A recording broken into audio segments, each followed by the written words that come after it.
Made you something special, babe. My name is Vincent. I am 34 years old, and I run a small chemical testing laboratory in Spokane, Washington. The cup my wife Sophia handed me that Sunday morning smelled wrong. Not coffee wrong or burnt wrong. Chemical wrong. I had been married to Sophia for 8 years. We met when she was finishing nursing school, and I was starting my business. Back then, she brought me soup when I worked late nights calibrating equipment. She laughed at my bad jokes about pH levels. She made me feel like the smartest man in the room, even when her family made it clear I was not. Her sister Vanessa had been visiting for 3 days. 3 days of snide comments about my little science project and how Sophia could have done better. 3 days of watching Sophia nod along like she agreed. 3 days of me biting my tongue while Vanessa treated our home like her personal stage for performing superiority. The night before, Sophia and I had argued. Nothing explosive, just the quiet kind of fight that happens when one person stops defending their husband and the other person stops expecting them to. She accused me of being too sensitive about Vanessa's jokes.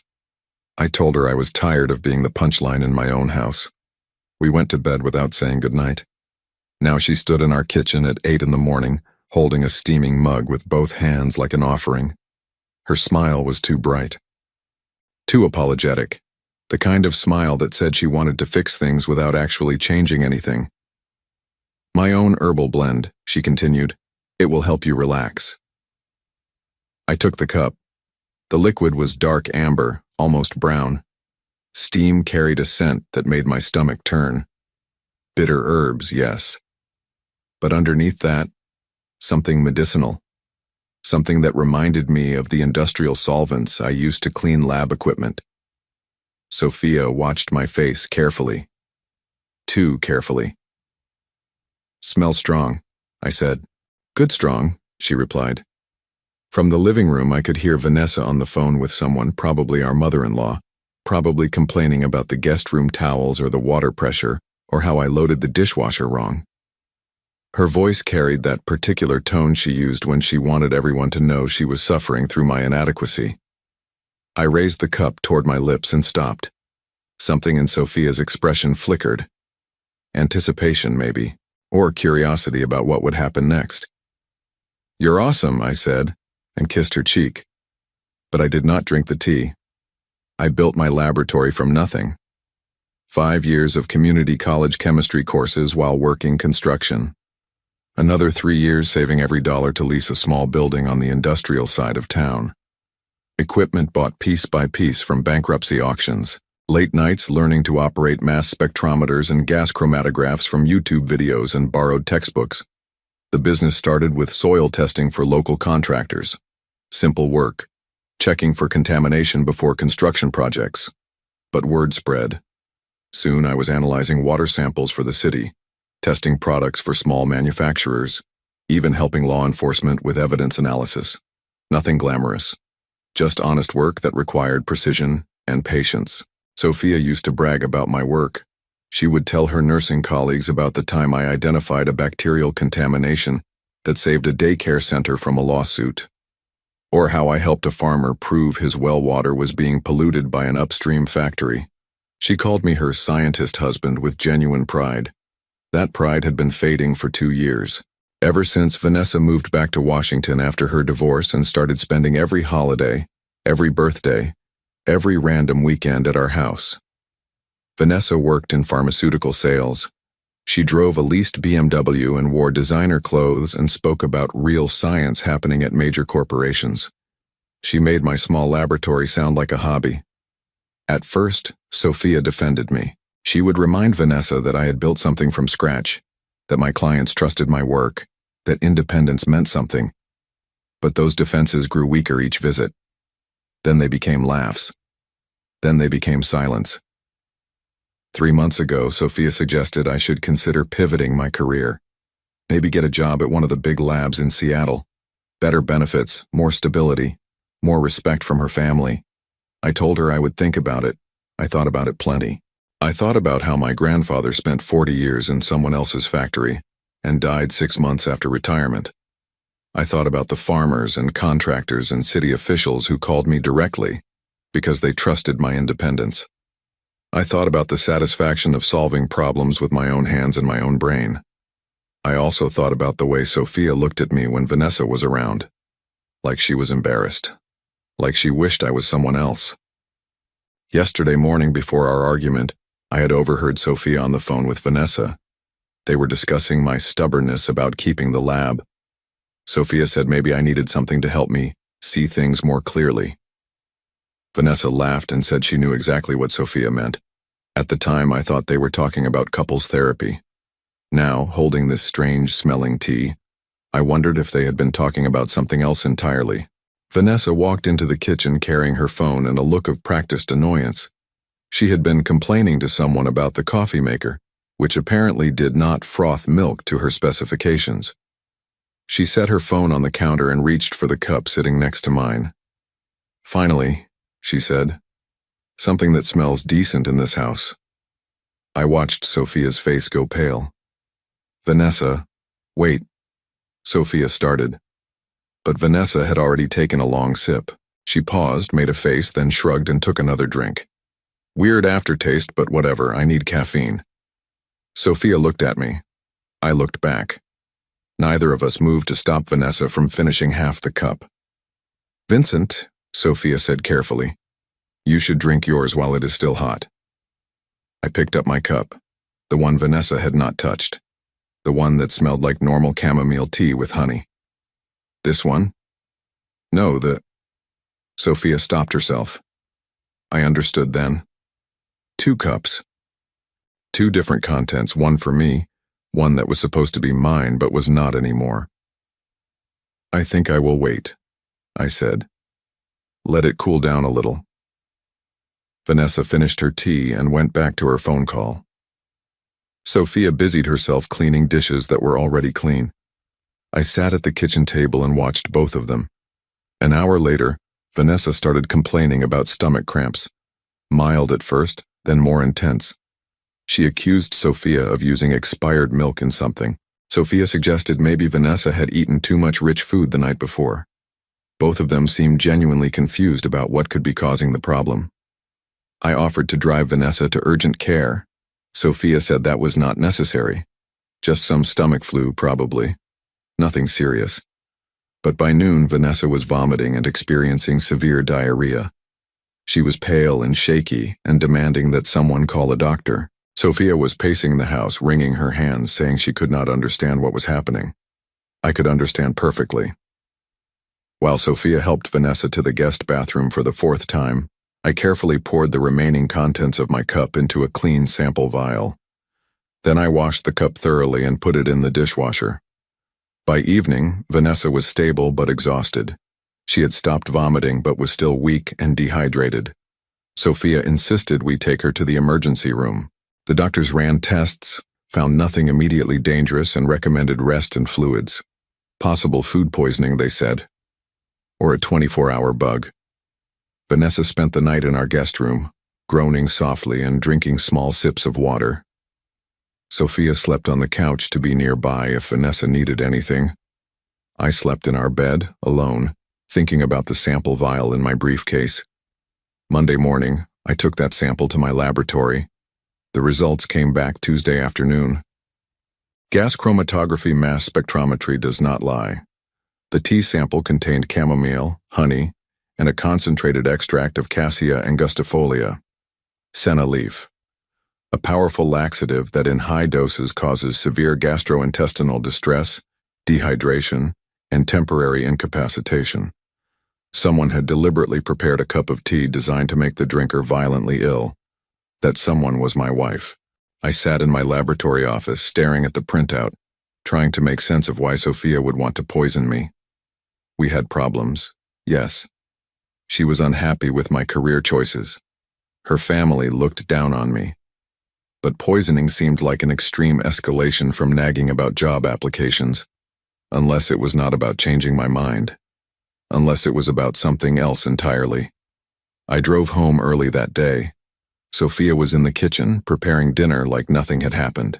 Vanessa had finally felt well enough to eat solid food and was holding court at our dining table, describing her traumatic experience to someone on speakerphone. "How are you feeling?" I asked Sophia. Fine, she said. Worried about Vanessa, obviously, but fine. And how am I supposed to be feeling? She paused, wooden spoon halfway to her mouth for tasting. What do you mean? I mean, if I had drunk that tea instead of Vanessa, how would I be feeling right now? The spoon clattered against the pot. Sophia turned to face me, and I saw something I had never seen before in her eyes. Not guilt, not fear, calculation. I do not know what you are talking about, she said. Senna leaf, I said quietly. Concentrated extract. Enough to cause severe symptoms for 6 to 8 hours. Enough to require medical attention. Her face went completely blank. I have no idea what that is. It is what was in my tea. The tea you specifically made for me. The tea that Vanessa drank by mistake. You are being paranoid. I am being scientific. I tested the sample. I have the results. Sophia crossed her arms. You tested what sample? The tea I did not drink. The tea you watched me not drink. The tea you expected me to finish. For a moment, neither of us spoke. From the dining room, Vanessa's voice carried on about hospital bills and incompetent emergency room doctors. Even if that were true, Sophia said finally, which it is not, why would you think I would do such a thing? Because you wanted me incapacitated, sick enough to miss work for several days, sick enough to need care, sick enough to be dependent on you for something. That is insane. Is it? Because while I was supposed to be vomiting and helpless, what were you planning to do? Go through my files? Access my computer? Maybe have Vanessa help you look through my business records? Sophia's expression shifted, still denying but differently now, like someone who had been caught in a smaller lie and was trying to avoid admitting to a bigger one. I would never hurt you, she said, but you would drug me. I did not drug anyone. Then explain the senna leaf. I cannot explain something that did not happen. We stared at each other across the kitchen island. 8 years of marriage reduced to this, a laboratory test result, and 2 people who no longer trusted each other. I want you to leave, I said. This is my house too. I want you to pack a bag and stay somewhere else while I figure out what you were really trying to do. You cannot kick me out based on some paranoid theory. I can ask my wife to give me space after she tried to poison me. Most people would consider that reasonable. Sophia grabbed her purse and car keys. I am going to stay with my mother. When you come to your senses, you can call me and apologize. She left without packing a bag, like she had been planning to leave anyway. Vanessa, still recovering in the guest room, called out asking where Sophia was going.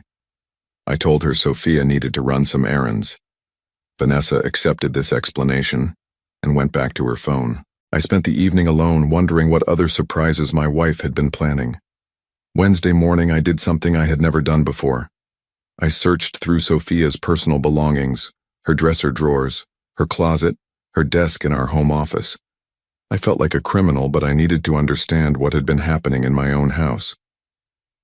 In the bottom drawer of her desk, underneath old tax forms and expired warranties, I found a folder labeled Vincent Lab Information. Inside were photocopies of my business license, my insurance policies, my client contracts, and my financial statements. Documents I had never given her copies of. Documents she would have had to take from my locked filing cabinet in the laboratory.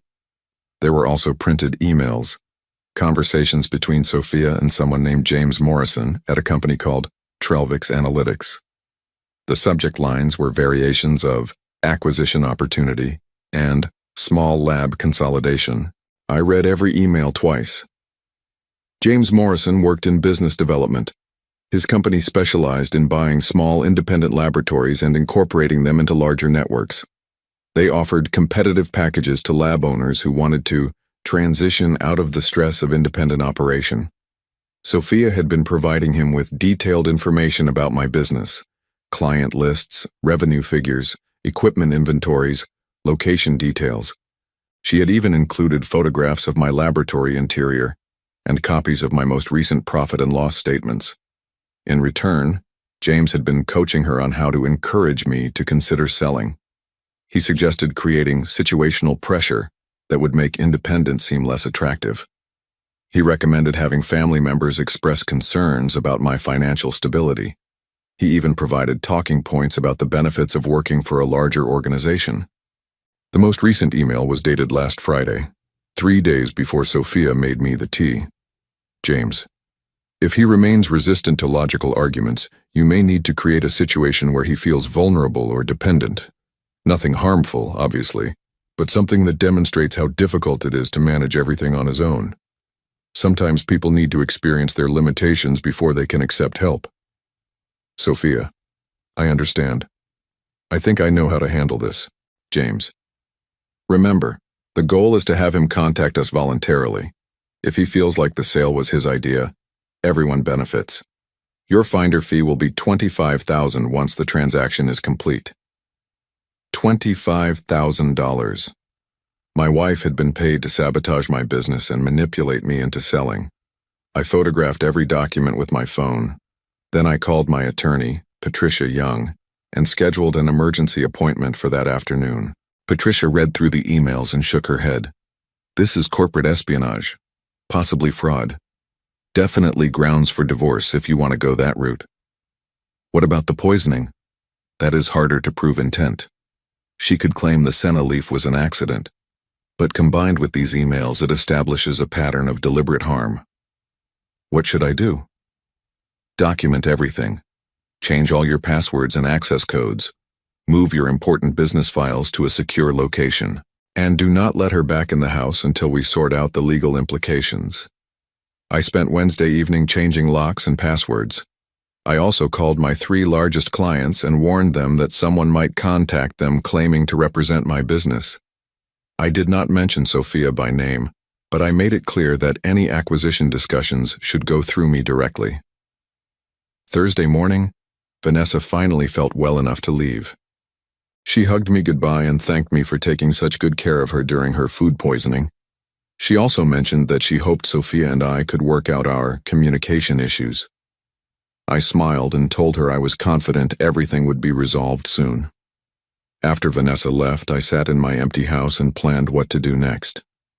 Friday morning, I called James Morrison at Trelvix Analytics. Mr. Morrison, this is Vincent Hayes. I understand you have been interested in my laboratory. There was a pause. Mr. Hayes. Yes, I have been hoping to speak with you. Your wife mentioned you might be open to discussing a potential partnership. She mentioned that, did she? She indicated you were considering your options, looking for ways to reduce the stress of independent operation. Well, she was right about the stress. Running a small business can be overwhelming, especially when you cannot trust the people closest to you. Another pause. I am sorry to hear that. Business relationships can be challenging. Personal relationships too, but I am calling because I think it is time we had a direct conversation about your interest in my company. Excellent. I would be happy to arrange a meeting. Are you available early next week? Actually, I was thinking we should meet today, this afternoon if possible. I am eager to move forward quickly. That seems rather sudden. My wife made it clear that time is a factor. Something about demonstrating my limitations and creating situational pressure. You know how these things work. The line went completely quiet. Mr. Morrison, are you still there? Yes, I am here. I think there may be some confusion about my conversations with your wife. No confusion at all. I read the emails, every one of them, including the parts about my finder fee and helping me experience my vulnerabilities. Mr. Hayes, I think you may have misunderstood. I understood perfectly. You paid my wife to sabotage my business and manipulate me into selling. You coached her on creating pressure situations. You even suggested she make me feel dependent and vulnerable. That is not exactly. The question now is whether you want to deal with me directly, or whether you would prefer to explain your business practices to the State Attorney General. Corporate espionage is a serious crime in Washington. James cleared his throat. Perhaps we should discuss this in person. I think that would be wise. We arranged to meet at 2 o'clock at a coffee shop downtown. I spent the morning preparing. I printed copies of all the emails and Sophia's business records theft. I also prepared a written statement detailing the poisoning incident and its connection to the acquisition scheme. At 2 o'clock sharp, James Morrison walked into the coffee shop.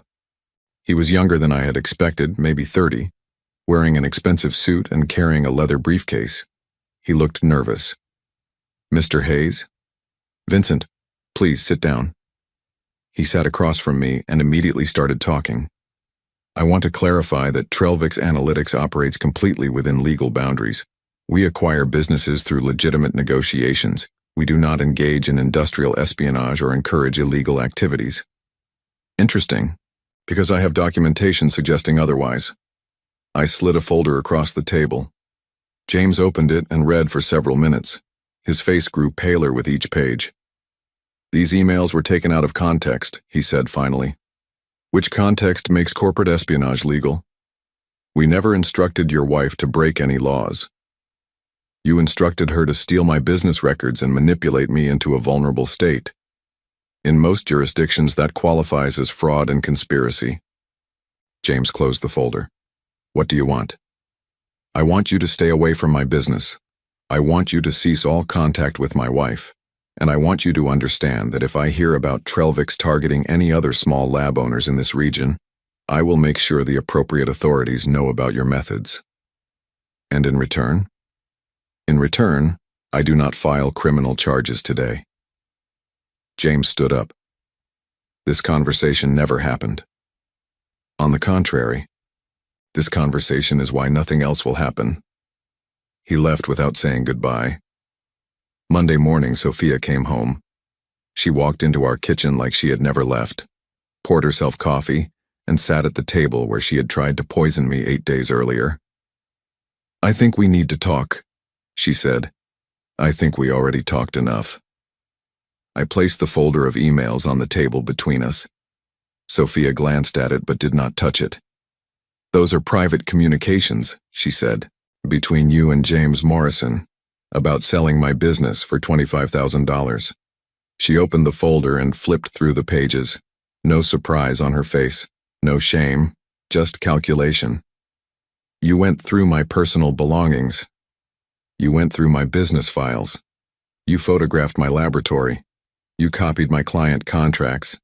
You stole 8 years of my work and tried to sell it to strangers. I was trying to help you. By poisoning me? I never poisoned anyone. Senna leaf extract, concentrated enough to cause severe gastrointestinal distress, designed to make me sick and dependent and vulnerable, just like James suggested." Sophia closed the folder. "You cannot prove intent. I can prove conspiracy, corporate espionage, theft of business documents, and attempted assault with a dangerous substance. No prosecutor would take that case. Maybe not. But the state licensing board would be very interested. So would my insurance company. So would James Morrison's corporate compliance department." She stood up. "What do you want, Vincent?" "I want you to sign divorce papers. I want you to relinquish any claim to my business or its assets. I want you to move out permanently. And if I refuse? Then I file criminal charges and civil lawsuits and make sure everyone in this industry knows what Trellvix Analytics does to small business owners." Sophia walked to the window and stared out at our backyard. 8 years of marriage. 2 years of planning my destruction. 10 minutes of consequences. I need time to find a place to live. You have until Friday. That is not enough time. It was enough time for you to plan destroying my life. It should be enough time to plan rebuilding yours. Sophia moved out on Thursday. She took her clothes, her books, and her car. She left everything else, including the coffee maker that had never frothed milk to Vanessa's specifications. I signed the divorce papers the following month. Sophia did not contest anything. No alimony, no property division, no ongoing obligations. She wanted the dissolution to be as quiet as possible. I heard through mutual acquaintances that she moved to Seattle and took a job at a large hospital. Corporate nursing, benefits and stability and respect from people who did not know about her side businesses. James Morrison sent me a formal letter stating that Trellvix Analytics would not pursue any acquisition opportunities in Eastern Washington. He also included a check for $25,000 with a note saying it represented previously paid consultation fees that were being returned due to services not rendered. I deposited the check and used the money to upgrade my mass spectrometer. 6 months later, my business was stronger than ever. Word had spread about my discretion in handling sensitive matters. Law enforcement agencies started sending me more complex cases. A pharmaceutical company hired me to verify the purity of their raw materials. I was busier than I had ever been. On a quiet Sunday morning in March, I made myself coffee and sat in my kitchen, the same kitchen where Sophia had handed me poisoned tea and smiled like she was doing me a favor, the same table where I had confronted her with the evidence of her betrayal. I thought about trust in marriage and the price of independence. I thought about how close I had come to drinking that tea, and how differently everything might have ended. But mostly I thought about how good it felt to wake up in a house where no one was planning to destroy me. Sometimes the best revenge is simply refusing to be a victim.